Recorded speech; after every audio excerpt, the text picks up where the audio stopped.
Okay, welcome to Thoughts and Bolts. Today's episode is called Alien Implants because that's what we're going to be talking about. Now, this subject is something that made me take the red pill with regards to the abduction phenomenon. This and Hal Puthoff's paper on engineering the space-time metric because it's based off of abduction accounts, right? So, that paper coupled with this topic really pushed me over the edge in accepting the alien abduction phenomena, whatever it really is. I don't know what it is, but something is definitely happening. These people aren't crazy and making it up. So let's start with Lou Elizondo, former Defense Department researcher, right? ATIP. He testified before Congress last year about crash retrievals. And he wrote a book called Imminent Inside the Pentagon's Hunt for UFOs. There's a very interesting section where he talks about alien implants. Now, mind you, this book had to go through the DOPSR process, Defense Office of Pre-Publication Security Review, for about a year. Okay. So that doesn't mean that what's inside is true, but it does mean that the Defense Department had to look at it to make sure it didn't, reveal anything, sources and methods that would put the United States in danger should they be revealed. So this is Elizondo's quote. My specific interest involved alleged alien implants found in humans. From what I read, often living tissue grew around implants, but such growths never contained anything but the patient's DNA in them. The growths sometimes sprouted multiple brightly colored hairs or filaments, similar to Morgellons fibers. When researchers scrape away the human tissue, they find objects that resemble a technical device in size and shape, but without any circuitry whatsoever. I once handled one of these implants myself, provided to me by a hospital in the Department of Veterans Affairs, where it had been removed from a U.S. military service member who had encountered a UAP. The material no longer or wider than a joint of one of your fingers looked more like a microchip encapsulated by a slimy, semi-translucent casing of tissue. OSAP slash ATIP had also obtained photographs of these sorts of tiny objects from living foreign military pilots. Okay. Now, this tracks with the research of Roger Lear. Okay. Now, first of all, I got to give a shout out to the Mind Sublime. He noticed this before Elizondo's book came out. He was the first to look into OSAP's study of, biosensors. Okay. And remember, OSAP was a UFO program. So why are they studying biosensors? Now, Roger Lear was a podiatrist from Los Angeles, and he started doing surgeries on abductees. Okay, people would come to him and they say, "Look, I got abducted by aliens. I have an implant in my foot. You're a podiatrist. Take it out." And he did. And he wrote a book about these cases. And this book came out in the 90s. Okay, so we're talking way back before UFOs were real, so to speak, before the big New York Times story.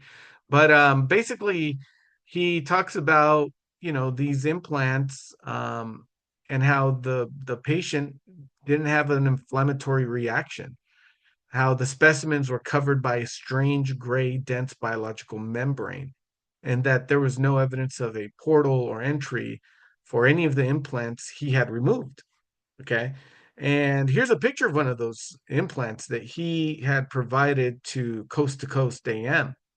So these are pictures of implants provided by Roger Lear, and these are taken from people who claim they've been abducted. And one thing Roger Lear did is that he didn't take any patients who had undergone hypnosis, right? He didn't take any patients that had undergone some kind of repressed memory regression hypnotherapy. So that's interesting. So these people claim to have been abducted, and he took these out of them. And you see that kind of gelatinous covering over whatever the heck that black thing is. Now, if you read Roger Lear's book, he says that he gave some of these samples to Robert Bigelow, who at the time had founded the National Institute of Discovery Sciences. He gave some of these samples to him in 1996. Now, NIDS disbanded in 2004, but not long after, Bigelow Aerospace got the contract for OSAP, which was the Defense Intelligence Agency's UFO program. Okay. And if you look at skinwalkers at the Pentagon, Dr. Jim Lakatsky, who was the director of OSAP, and Colm Keller, who was the operations manager, show a list of DIRDs. Now, these defense intelligence reference documents, you can download them from DIA FOIA for yourself. But in the book, they tell who the authors are, right? And Bruce Howe of Arizona State University wrote a paper on biomaterials for the Pentagon, and he wrote a paper on biosensors and biomems for the Pentagon UFO program. Okay. So here's a timeline, right? Dr. Lear does some of his abductee surgeries. He takes out some implants. He gives them to Bob Bigelow in 1996 to NIDS. NIDS disbands in 2004. And 4 years later, you have OSAP out of Bigelow Aerospace. And that same year or within the year, Bruce Tao writes two DIRDs on biosensors and biomaterials for a Pentagon UFO program. Okay. And here's one of them that you can read on your own on, DIA FOIA. And it's really interesting. You see that you have a penny and then you have this needle, and there is a biosensor you can put in this syringe, right? And you can inject someone with this sensor. And again, this is a Pentagon UFO program. Why is this guy writing these reference documents on biosensors that can be implanted into people? Because abductees, okay, get implants put into them. And Roger Lear gave some of those implants to the guy who owned the company who ended up getting the contract for the Pentagon UFO program. Okay. And let's look at Dr. Lear's patents, right? Because a year after he writes these two reference documents for the Pentagon, okay, Dr. Tao, he files an implant patent, okay? And let's look at that patent. And let's look at what the patented technology looks like. Looks familiar, doesn't it? Okay. Look at figure 410. Okay. 410 may protect the body and biological material from the piezoelectric device. Okay. So, this is an implant sensor, okay, that you can inject into somebody, and it has this exterior that protects both the host and the implant from, damage. And so I got to ask, is this how reverse engineering happens? Right? It's not a question of recreating the anomalous materials, the anomalous artifacts. It's a matter of getting ideas from them and mimicking some cheap human knockoff version of the same thing based on the same principles. And this seems to be what happened here with Bruce Tao's patents. Okay. Look at the timeline. Once again, 1996, Lear gives some of the alien implants to Bigelow, or let's just say that the anomalous objects taken from the bodies of claimed abductees. Okay. NIDS disbands, you know, 5 years later, Bigelow Aerospace gets the OSAP contract, and Dr. Bruce Tao of Arizona State University is creating biosensor reference documents for the government's UFO program. And a year after that, he publishes this patent, gets this patent registered, okay, with the US Patent Office. And this device has the same basic functions along the same basic principle as these alien implants. And Lou Elizondo, who ran, the counterintelligence aspect of OSAP, and then, took over the portfolio once the program ended and kept the research going with the OSAP alumni in the Pentagon.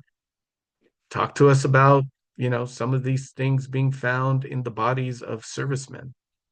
So, I mean, pretty cool stuff, pretty interesting stuff. And now you know. So look into it for yourself. But it seems like, alien implants are real. People are getting abducted and they are having these implants put into them. The government is researching it, and some technology is making its way into the public sector, okay, into the white world as opposed to staying in the black world. And this, I think, provides a model of how so-called reverse engineering takes place. It's not a question of making exact copies of the non-human technology. It's about learning principles that we can use to create our own, dumbed down human knockoff of the same. So with that, I'm going to end. And tell you to remember always that no matter what they keep classified, whatever they keep top secret, your consciousness is not classified. So spend some more time looking inward and less time looking upward, and you'll learn more about the UFO phenomena that you could ever imagine. Until then, thank you and good night.